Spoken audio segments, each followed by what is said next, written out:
Ang mabuting balita ng Panginoon ayon kay San Marcos. Umagang-umaga ng araw ng linggo, matapos na muling mabuhay si Jesus, siya'y unang nagpakita kay Maria Magdalena. 7 demonyo ang pinalayas ni Jesus sa babaeng ito.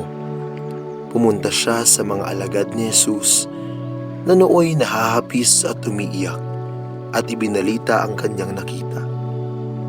Ngunit hindi sila naniwala sa sinabi ni Maria na buhay si Jesus at napakita sa kanya. Siya'y napakita rin sa 2 alagad na naglalakad patungo sa bukid. Ngunit iba ang kanyang kaanyuan. Bumalik sa Jerusalem ang 2 at ibinalita sa kanilang kasamahan ang nangyari. Ngunit sila'y hindi pinaniwalaan.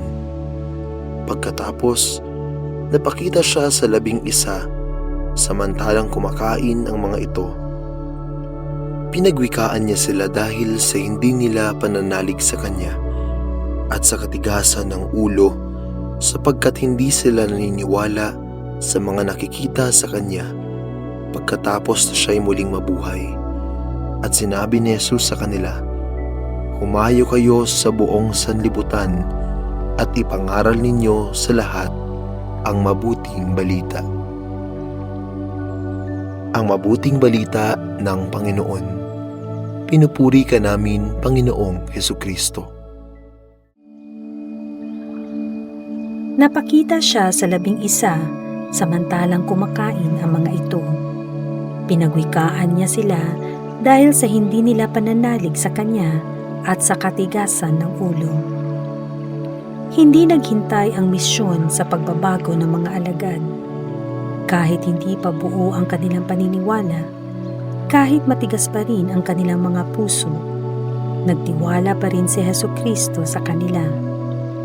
Isinugo sila sa misyon sa buong daigdig para ipahayag ang mabuting balita sa lahat. Magiging instrumento sila ng Diyos kahit di sila perpekto. Marami ang maniniwala at magpapabinyag. Ipagpapatuloy nila sa kanilang mga sarili ang buhay at gawain ni Jesus.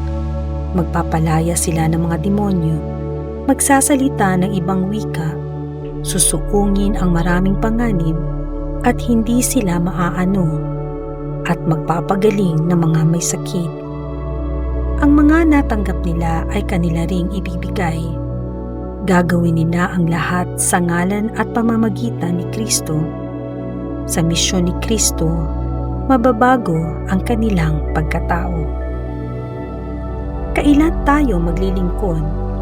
Kapag perpekto na tayo? Hindi mangyayari yun.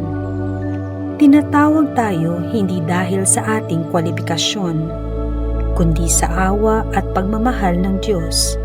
Pagnilayan natin ito.